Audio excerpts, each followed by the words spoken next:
지금의 시대를 글로벌 시대라고 합니다.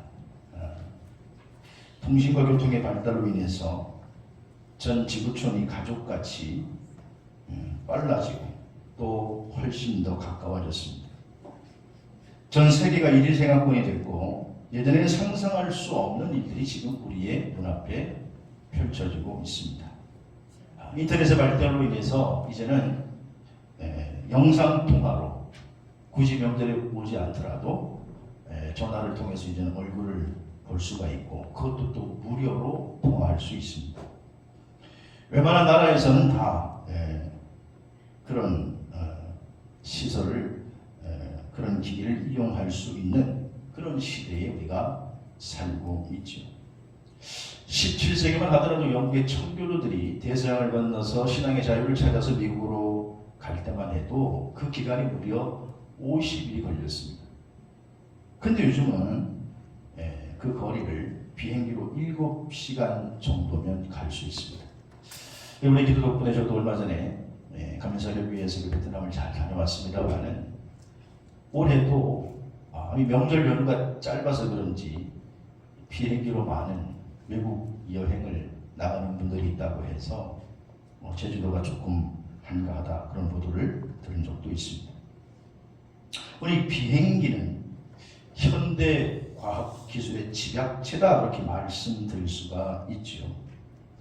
비행기에는 여러 가지 과학기술이 도입되어서 빨리 갈 수 있는데 그 중에서 특별히 과학기술의 아주 핵심이라고 말할 수 있는 자동운항 장치는 최고의 기술이다 그렇게 말할 수 있습니다.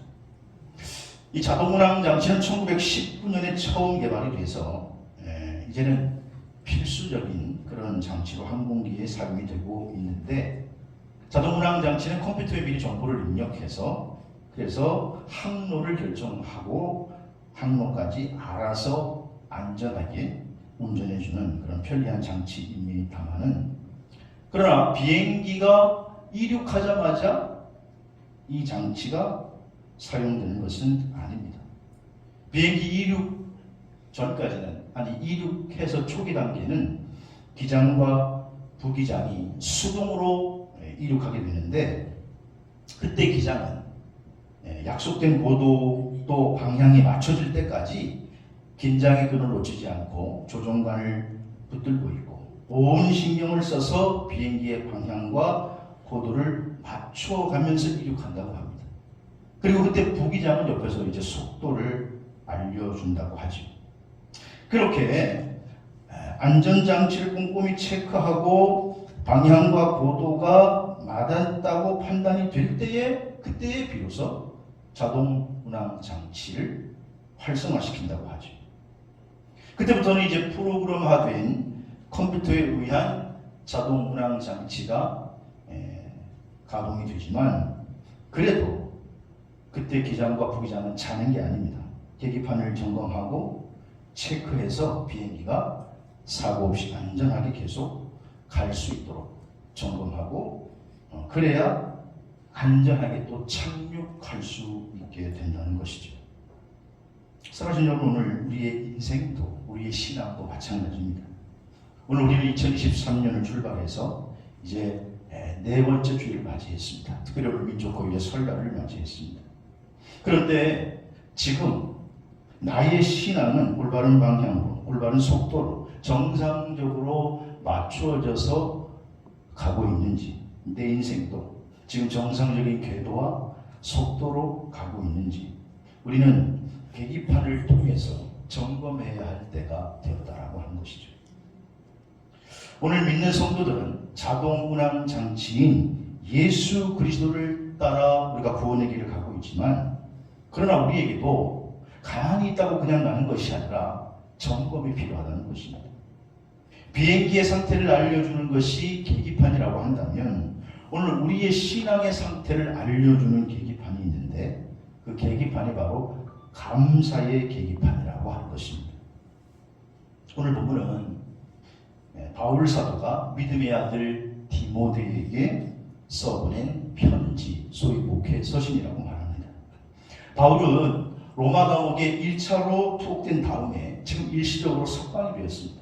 그래서 그 틈을 타서 바울은 가만히 있지 않고 4차 전도 여행을 떠나게 되는데 스페인을 포함해서 전도 여행을 떠납니다. 그때 자기가 가장 신뢰하던 디도라고 하는 제자를 그레데에 보내고 또 믿음의 아들 디모데를 에베소에 남겨놓고 그리고 바울 자신은 마게도냐로 떠났습니다. 그러니까 지금 디모데전서 이 디도서는 바울이 마게도냐에 떠났을 때에 그때 거기서 기록한 서신입니다. 바울 사도는 오늘 이 디모데전서라고 하는 편지를 통해서 자신의 상태를 이야기하면서 자서전적인 자신의 감사를 우리들에게 권면하고 있는데, 그래서 오늘 본문 말씀을 통해서 바울이 감사하는 이유라고 하는 제목으로 말씀을 나누려고 하는데, 바울이 감사하는 이유 첫 번째는 주의 은혜가 넘치도록 자신에게 풍성한 것에 대해서 감사한다, 그렇게 고백하고 있습니다. 오늘 본문 14절에 보시면 우리 주의 은혜가 그리스도 예수 안에 있는 믿음과 사랑과 함께 넘치도록 풍성하였도다. 그래서 내가 감사한다라는 것입니다. 여기에 넘치도록 풍성하였다라고 하는 말은 뭐뭐 위에 뭐뭐를 넘어서, 그러니까 자신의 생각을 넘어서 풍성하도록 한 그것에 대해서 바울은 감사한다, 이렇게 고백하고 있는 것이죠. 바울은 지금 자신의 영적 아들인 디모데에게 편지를 쓰면서 자기가 받은 은혜를 보니까, 자기에게 임한 은혜를 보니까 그 은혜가 분량이 너무너무 풍성하고 너무너무 과분하게 넘침을 감사로 고백하고 있는 것이죠. 그래서 고린도전서 15장 10절에 우리가 잘 아는 말씀인데 바울이 뭐라고 고백하느냐? 나 된 것은 누구의? 하나님의 은혜로 된 것이니 오직 나와 함께 하신 하나님의 은혜로다. 그러므로 사실 여러분, 오늘 이 시간 우리도 바울처럼 주님이 주신 은혜를 한번 살펴보면서 여러분의 감사의 계기판을 다시 점검하시기를 주의 이름으로 축원합니다. 크리스찬 작가 가운데 오선화라고 하는 작가가 있는데 천국을 사는 사람들이라고 하는 드라마를 썼습니다. 이 오선화 작가는 늦게 신앙생활을 시작했는데 그는 교회에 늦게 나가기 시작한 이유가 울려고 나갔더래. 울 데가 없어서, 마음 놓고 울 데가 없어서, 그래서 교회 좀 울고 싶어서 나갔대. 일찍이 이 오선화 작가의 아버님은 주님을 영접하시긴 했는데 참 있을 주님을 영접하셨어요. 무슨 말인지 알 사람이 없도다. 참 있을 주님, 똑같은 주님인데 주자가 달라요. 참 있을 주님을 영접하고 집에서는 접시로 원반 던지기를 하는 게 취미고, 그러니까 그냥 집안이 늘 그냥 시끌벅적하고 집안 살림이 나만 안 해요. 그러니 그의 어머니가 새벽에 일찍이 노동시장에 나가서 일을 해야 먹고 살 수 있는 그런 가정에 살았으니 사는 게 너무너무 힘들어서 울려고 교회에 다니게 됐다는 거예요. 나중에 이제 이 오선화 작가가 그래서 예수님을 만나고 그리고 그리스도인으로서 살면서 나중에 작가가 되었어요. 라디오 방송국에서 일할 때였는데 그때 방송국에서 일하면서 천국을 사는 사람들이라고 하는 드라마를 썼는데 그 드라마의 내용은 뭐냐? 지금 나는 천국 같은 삶을 살고 있다 라고 방송국에 보낸 그 개인적인 사연을 모아가지고 쓴 드라마가 천국을 사는 사람들이라는 드라마예요. 근데 여러분, 천국을 사는 사람들인데 그 사연이 독특해요. 자기의 삶이 천국의 삶이라고 말하는데 이야기를 들어봤더니 나는 지금 교통사고를 당해서 다리가 없는데 제대로 걸을 수도 없는데 지금은 이제 휠체어에 앉아있게 되었고 이제야 성경을 읽은 시간이 되어서 성경 말씀을 읽으니 얼마나 마음이 평안하고 행복한지 모른다. 나는 요즘 천국 같은 삶을 살고 있다. 또 어떤 사람은 사업을 하다가 쫄딱 망해 이제는 단돈 1원 한 푼도 없고 집에서 쫓겨나게 됐는데 가진 돈을 다 잃어버렸는데 교회에서 방 한 칸 내줘서 거기에 살면서 날마다 하나님 앞에 예배드릴 수 있으니 얼마나 감사한지 모른다. 나는 요즘 천국 같은 삶을 살고 있다. 이렇게 고백을 하면서 편지를 보내는 거예요. 우리는 보통 천국 같은 삶을 살고 있다고 하면 좋은 집에 좋은 자동차를 타고 다니면서 삐까번쩍한 아파트에 살고 있는 게 천국의 삶이라고 생각하기 쉽지만 오선화 작가는 깜짝 놀란 거예요. 그 청취자들이 삶을 보냈는데 실제 내가 요즘 천국 같은 삶을 살고 있다고 보낸 사람들은 그런 사람들이 하나도 없다는 것이. 그녀는 그때 깨달았어요. 아하, 그렇구나. 실제로 이 땅에서 천국 같은 삶을 살 수 있는데 그건 조건이 아니라 내 마음의 상태인 거구나. 여러분, 그러므로 오늘요, 은혜는 주어지는 게 아니라 이미 하나님께서 우리에게 은혜를 주신 거예요. 이미 하나님께서 우리에게 천국을 주신 거예요. 하나님의 나라를 우리에게 이미 주신 거예요. 그것을 내가 발견하는 믿음의 눈이 열리면 지금도 천국 같은 삶을 살 수 있는 줄로 믿으시기를 바랍니다. 하나님이 주시지 않아서 내가 없는 게 아니에요. 그 은혜를 발견하는 믿음의 눈이 가리워져 있는 거예요. 선하신 여러분, 주어진 상황 속에서 믿음의 눈을 뜨고 은혜를 발견하는 사람들이 되시기를 주의 이름으로 축원합니다. 오늘 행복이 우리에게 주어진 거예요. 그 행복을 발견하는 눈이 뜨여져야 되는 거예요. 온 가족이 모이지 못해서 불행하다고요? 아니에요. 여러분, 행복한 하나님께서 은혜를 이미 주신 거예요. 그것을 발견할 수 있기를 주의 이름으로 축원해요. 바울은 세상적인 관점에서 보면 천국 같은 삶이 아니었습니다. 복음을 전하느라고 수없이 매를 맞고 수없이 고생하고 수없이 환난을 당하고 로마의 감옥에 투옥됐어요. 생사도 알 수 없는 상황 가운데 잠시 석방된 것입니다. 그런데 그는 믿음의 아들 디모데에게 편지하면서 나는 지금 너무너무 감사하다. 내게 주신 주님의 은혜가 너무너무 풍족하다고 고백하고 있는 것입니다. 오늘 우리에게 주시지 않아서 내가 없는 게 아니고 은혜를 발견할 믿음의 눈이 뜨이지 않는 것이에요. 오늘 예배 참석한 여러분, 믿음의 눈이 뜨여져서 주님 주신 은혜를 발견하게 되기를 주의 이름으로 축복합니다. 오늘 우리들에게도 이미 많은 은혜를 주셨는데 그 은혜를 볼 수 있는 계기판이 뭐냐? 감사의 계기판이에요. 감사의 계기판이 열려지게 되기를 주의 이름으로 축원합니다. 두 번째로 오늘 바울이 감사하는 이유, 두 번째는 뭐냐? 나를 충성되이 여겨 직분을 맡기셔서 내가 감사한다. 오늘 보면 12절 보니까 12절 같이 읽어볼까요? 시작. 나를 능하게 하신 그리스도 예수 우리 주께 내가 감사함은 나를 충성되이 여겨 내게 직분을 맡기심이니 내가 감사한다. 그렇게 고백하고 있습니다. 여기서 직분이라고 하는 것은 바로 사도의 사역을 의미하는 것이죠. 복음을 전파하는 사도의 사역. 근데 그것을 나를 능하게 하신 이에 따라 나를 능하게 하신 그리스도 예수께서 나를 충성되이 여겨 내게 직분을 맡기셨다는 거예요. 여기 능하게 하시니라고 하는 엔디나 모산테라고 하는 본문은 하나님께서 나에게 힘을 제공해 주셨어. 하나님이 가능하게 주셨다. 그런 뜻이에요. 그러니까 바울은 지금 자신의 경험, 자신의 지식으로 이 사역을 감당한 게 아니라 주님 주시는 능력으로 이 일을 하게 되었다. 여기서 충성되이 여겨라고 하는 건 하나님이 나를 인정해 주셔서 그런 거예요. 하나님 나를 인정해 주셔서 그 결과로 내게 직분을 맡겨 주셔서 그래서 내가 이 일을 충성되이 행했다. 바울은 골로새서 1장 25절에 그래서 이렇게 말합니다. 내가 교회의 일꾼 된 것은 내게 주신 직분을 따라 하나님의 말씀을 이루게 합니다. 여러분, 오늘 바울뿐만 아니라 오늘 하나님께서 저와 여러분을 충성되이 여겨서 저와 여러분에게 직분을 통해서 하나님의 거룩한 뜻을 펼쳐나가기를 원하시는 줄로 믿으시기를 바랍니다.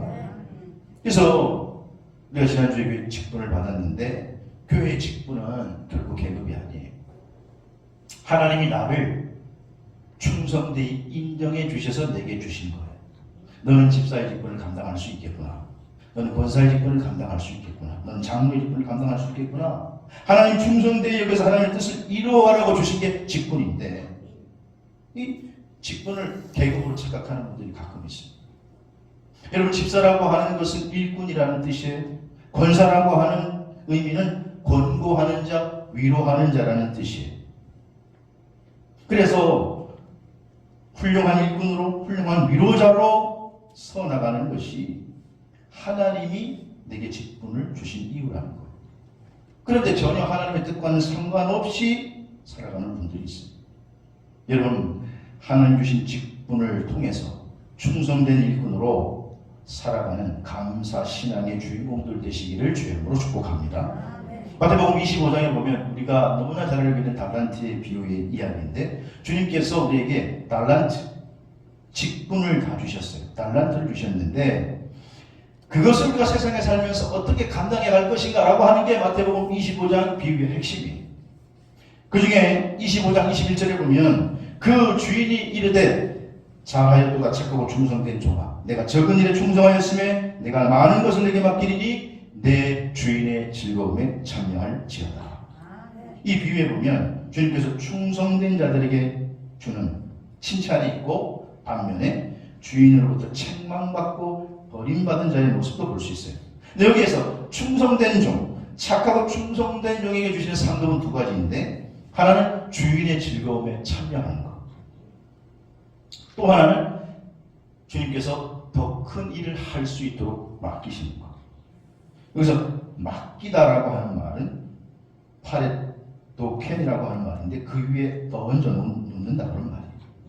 그러니까 이 비유의 핵심은 하나님께서 맡기신 사명을 완수하는 자들에게는 즐거운 잔치에 참여할 수 있는 그러한 특혜를 주시고 충성된 종은 더 큰 일을 맡을 자리에 얹혀서 앉게 해서 더 크고 더 귀한 사명을 감당하게 하신다는 말이에요. 바울은 이처럼 지금 하나님께서 자기를 충성되이 여겨서 직분을 맡기셨다 라고 하는 생각으로 그는 새로운 자기에게 주어진 사명을 날마다 감당하다 보니 하나님께서 바울을 더 크게 여기시고 더 크게 여기셔서 바울이 죽는 날까지 더 많은 일을, 더 귀한 사명을 감당하는 사도가 되었다라는 거예요. 여러분 오늘 우리도 바울처럼 주님을 향한 충성으로 날마다 더 큰 사명을 감당할 수 있는 성도들이 되시기를 주님으로 축원합니다. 이건 교회에서뿐만 아니에요. 세상에서도 직장에서도 내가 충성되이 일할 때 더 큰 사명을, 더 큰 일을 할 수 있도록 맡겨지는 줄로 믿으시기를 바랍니다. 레바논에 있는 미국 해병대 기지에 오늘날 자살특공대의 기습으로 미국의 해병대 부대가 아수라장이 된 적이 있습니다. 그때 그 자살특공대가 공격함으로 인해서 200명이나 되는 미국 해병들이 사망을 했고 많은 병사들이 부상을 당했습니다. 그때 미국 28대 제28대 사령관 폴 켈리 장군이 즉시 현장에 달려오니까 완전히 난장판이에요. 그래서 중상급 해병들을 위로하고 또 부상당한 그 해병들에게 일일이 훈장을 수여했는데 강인하기로 유명한 미국의 해병대 장군이었던 이 폴 켈리 장군도 막상 그 처참한 병사들의 모습을 보니까 훈장을 주는 그의 손이 벌벌 떨리면서 눈에는 눈물이 흐를 수밖에 없었습니다. 한 군인이 너무 심하게 다쳐서 말도 못할 지경이었는데 근데 이제 폴 켈리 장군이 그 병사에게 다가가서 폴 켈리 장군입니다. 당신에게 훈장을 수여합니다. 그랬더니 이 병사가 눈을 제대로 뜰 수도 없고 말 한마디도 할 수 없는 상태에서 간호사를 찌르더래요. 펜을 좀 달라고 펜을. 그래서 펜을 주니까 그 펜을 쥔 채로 벌벌벌 떨면서 이 병사도 마찬가지로 어떤 문장을 써내려가기 시작했는데 그가 쓴 문장이 바로 셈페르피라고 하는 단어였어요. 셈페르피. 이 셈페르피라고 하는 말은 사실 라틴어 셈페르 피델리스라고 하는 말의 준말로 미 합중국 해병대 표였다고 합니다. 셈페르피. 여러분 우리나라도 군대 가면 여러 가지 구호가 있거든요. 근데 남자들이 설날 군대 얘기해서 죄송합니다만 남자들이 군대 가면 제일 많이 쓰는 구호가 뭐냐 하면 충성입니다. 충성. 네, 충성. 네, 충성. 그런데 미 해병대 구호도 셈페르피. 뭐냐 하면 항상 충성하자. 항상 충성하자. 그게 바로 셈페르피인데 이 병사는 지금 말도 할 수 없고 손도 제대로 움직일 수 없지만 그 상황에서 자기에게 훈장을 달아주는 그 장군에게 펜으로 셈페르피라고 하는 것을 적어 내려갔던 것이죠. 여러분 우리에게 맡겨주신 직분 언제나 이 셈페르피의 마음으로 그 직분을 감당하는 믿음의 성도들이 되시기를 주님으로 축원합니다. 내게 맡겨주신 직장, 내게 맡겨주신 가정 셈페르피의 정신으로 2023년 승리하게 되기를 주의 이름으로 축원합니다. 세 번째, 오늘 바울이 감사해야 하는 이유는 영생을 얻은 자들에게 자신이 본이 되게 하심으로 바울은 감사한다 이렇게 고백하고 있습니다. 오늘 본문 디모데전서 1장 16절에 보니까 내가 궁핍함을 입은 까닭은 예수 그리스도께서 내게 먼저 일체의 오래 참으심을 보이사 후에 주를 믿어 영생 얻은 자들에게 본이 되게 하려 하심이라. 여기 본이라고 하는 말은 샘플, 신앙의 모범을 의미하는 거예요. 그러니까 바울은 자신같이 연약한 사람을 신앙의 모범으로 세워주셔서 영생을 얻은 자들에게 모범으로 세워주심을 감사하고 있는 거예요. 바울은 사도행전 13장 37절에 보니까 주께서 이같이 우리에게 명하시되 내가 너를 이방의 빛으로 삼아 너를 땅끝까지 구원하게 하리라 하셨느니라. 자신을 구원의 사도, 이방인의 구원의 사도로 삼아주신 것에 대해서 바울은 나 같은 사람을 사도로 삼아주시다니 감사하고 있습니다. 뿐만 아니라 사도 베드로도 베드로전서 5장 3절에 보니까 맡은 자들에게 주장하는 자세를 하지 말고 양 무리의 본이 되라, 샘플이 되라, 그렇게 말하고 있습니다. 여러분, 저는 잘 모르지만 그래도 옛날에 이렇게 보면 어른들이 버선을 만드실 때 보니까 이제는 뭐 다 간의 수공이 없지만 옛날에 집에서 버선을 만드실 때 보면 옛날 할머니들이요, 그 버선을 만들 때 보니까 그 본이 있더라고. 발 이렇게 뜬 본 같은 게 있어요. 거기에다가 놓고 본을 떠서 그대로 만들더라고. 이게 바로 그런 거예요. 양무리의 본이 되라는 거예요. 이스라엘 역사상 가장 위대한 왕으로 평가받은 1순위 왕이 다윗입니다. 다윗의 아들은 누구죠? 솔로몬.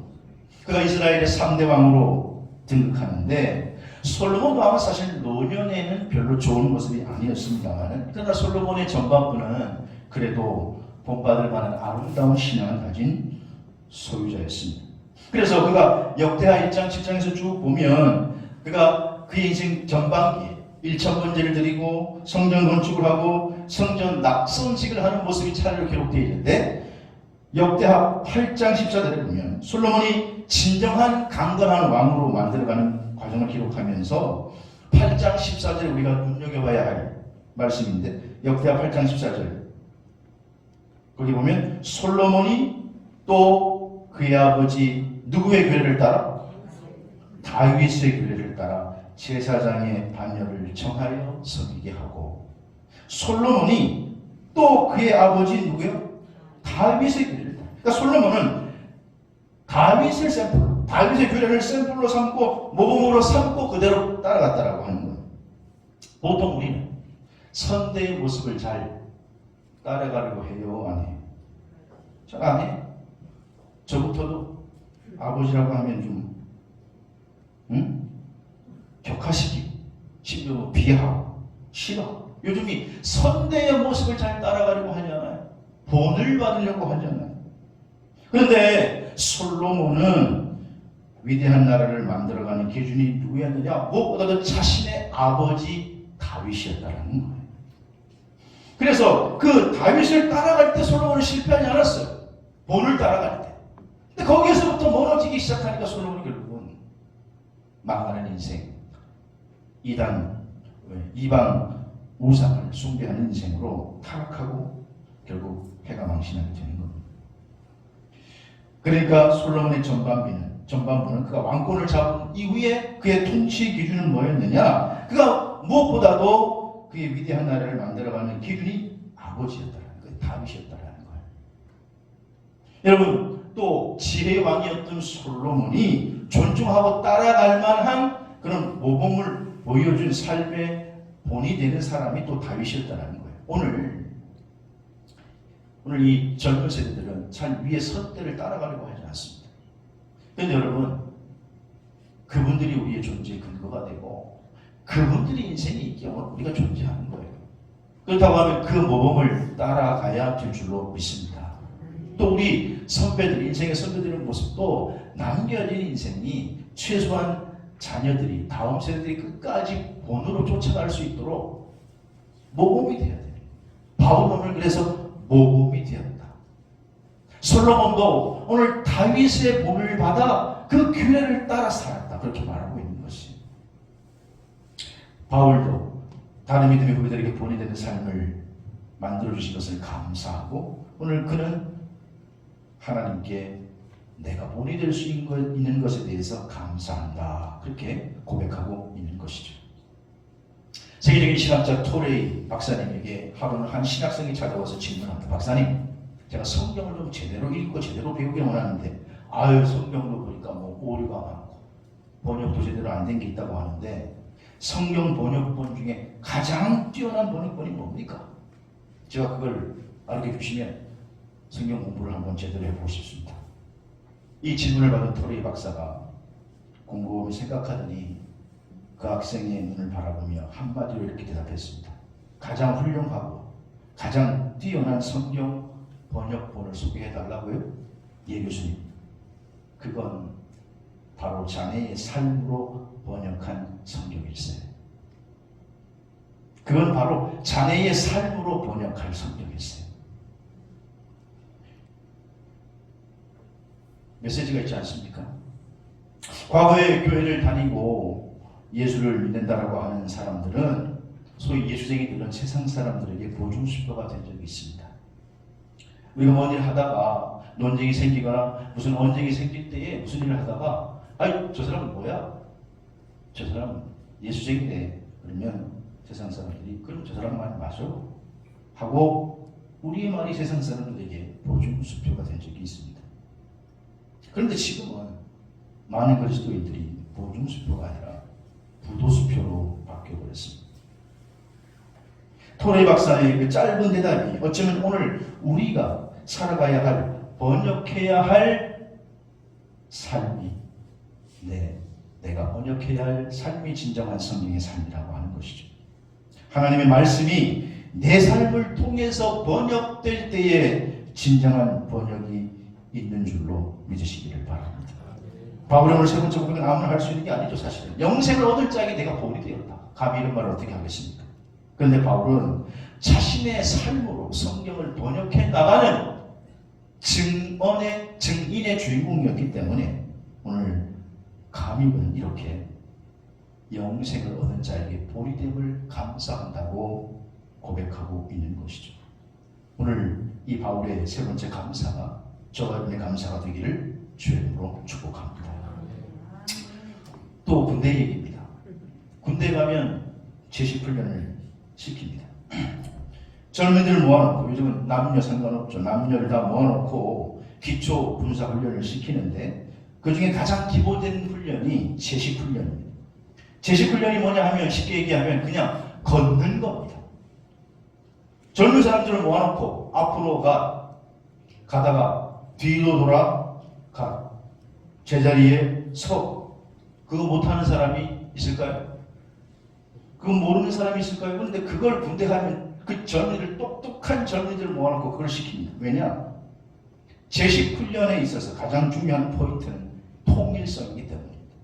200명이 모이든 300명이 모이든 다 그 사람들이 하나같이 되기 위해서 통일성을 위해서 그 훈련을 시키는데 그 통일성을 위해서 가장 필요한 것이 기준입니다. 그래서 교관이 젊은 병사들을 앞에 모아놓고 제식훈련을 하기 전에 반드시 기준을 정합니다. 너 20번 기준. 그러면 그 사람이 손을 번쩍 들고 기준하고 외칩니다. 그러면 그때부터 그 사람이 기준이 되는 것입니다. 근데 그 기준이 되는 사람은 키가 커서도 아니고 잘나서도 아닙니다. 똑똑해서도 아닙니다. 그건 교관의 마음이에요. 교관이 그냥 마음을 정해서 기준하면 그 기준을 중심으로 사열, 횡대, 해쳐 모여. 그러면 해쳐 모여 소리를 지르고 사열, 횡대로 모이는 것입니다. 또 양팔 간격으로 해쳐 모여 하면 그 기준을 중심으로 그렇게 모이는 것이죠. 기준이 딱 서 있으면 기준에 맞춰서 모든 사람이 움직일 수 있고 모든 사람이 질서를 유지할 수 있기 때문에 그런 것입니다.